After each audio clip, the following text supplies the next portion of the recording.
Undang-Undang Nomor 22 Tahun 1999 tentang Pemerintahan Daerah mengembalikan otonomi kepada desa atau nagari setelah sejak 1979 mengalami desentralisasi. Namun, otonomi ini tidak diikuti dengan sumber daya yang memadai. Selama lebih dari 10 tahun ketika pemerintahan desa tidak didukung dengan keuangan yang memadai untuk melaksanakan pembangunan. Undang-Undang Nomor 6 Tahun 2014 tentang desa telah memberdayakan desa atau nagari dengan kewenangan dan sumber daya yang belum pernah ada sebelumnya untuk mengelola pembangunan mereka sendiri.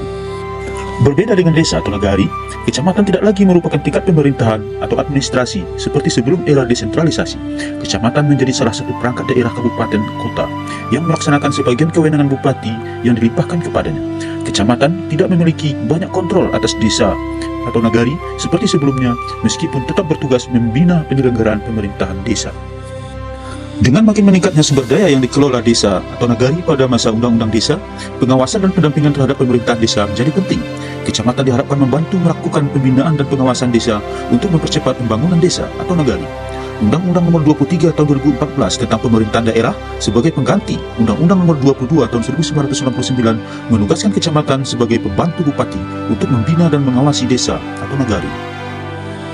Limpahan sumber daya alam di Kecamatan Sangir Balai Janggo pada sektor pertanian, peternakan, perkebunan, pariwisata, dan lain-lain memberikan potensi kepada kecamatan ini untuk menjadi sentra baru pertumbuhan ekonomi di Kabupaten Solok Selatan. Ini telah didukung dengan pembangunan infrastruktur oleh pemerintah, terutama akses jalan. Keberagaman etnis pun berpotensi menciptakan keunikan tersendiri di kecamatan ini. Potensi-potensi ini menjadi tantangan untuk penyelenggaraan pemerintahan dan pelayanan publik dengan tata kelola yang efektif dan memberikan kemudahan kepada masyarakat di nagari.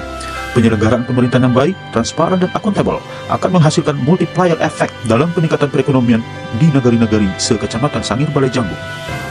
Permasalahan yang ditemui di lapangan adalah: 1. Seringnya terjadi kesalahan-kesalahan administratif dalam penyelenggaraan pemerintahan di nagari, terbukti dengan banyaknya koreksi-koreksi yang diberikan verifikator kecamatan pada saat verifikasi dokumen, mulai dari perencanaan, penganggaran, sampai dengan pertanggungjawaban pelaksanaan kegiatan, serta penerbitan regulasi-regulasi nagari.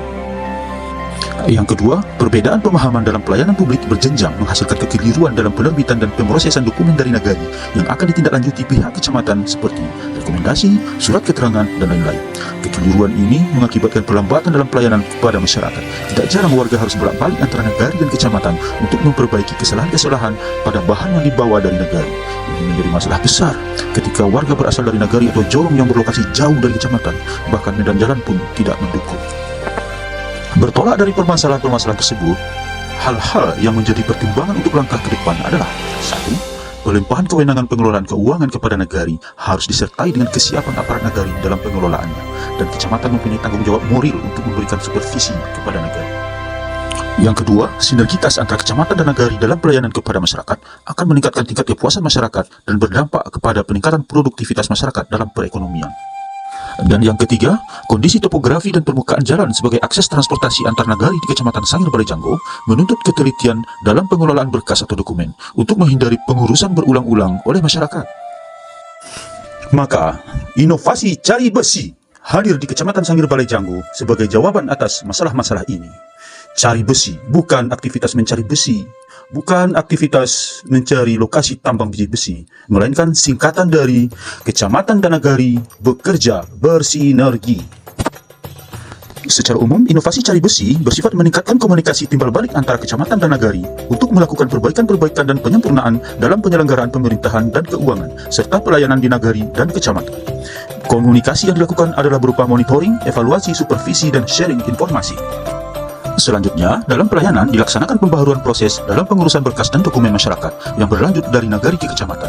Pembaharuan ini berupa komunikasi awal antara petugas dari nagari dengan petugas pelayanan di kecamatan tentang berkas-berkas yang akan diteruskan masyarakat ke kecamatan. Sehingga setibanya yang bersangkutan di kecamatan tinggal melaksanakan sedikit klarifikasi dan dokumen bisa cepat diserahkan. Kebaharuan dari inovasi cari besi adalah: yang pertama, meningkatkan kualitas tata kelola pemerintahan di tingkat nagari dan kecamatan. Kedua, meningkatkan akuntabilitas keuangan di nagari dan kecamatan. Dan ketiga, mempermudah masyarakat dalam berurusan di nagari dan kecamatan. Dengan inovasi cari besi, manfaat yang ingin diperoleh adalah: pertama, terhindarnya nagari dan kecamatan dari kesalahan-kesalahan yang berakibat menjadi temuan oleh tim pemeriksa, baik internal maupun eksternal pemerintahan.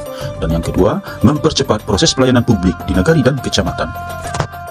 Dan dampak dari inovasi cari besi adalah meningkatnya tingkat kepuasan masyarakat kepada nagari dan kecamatan.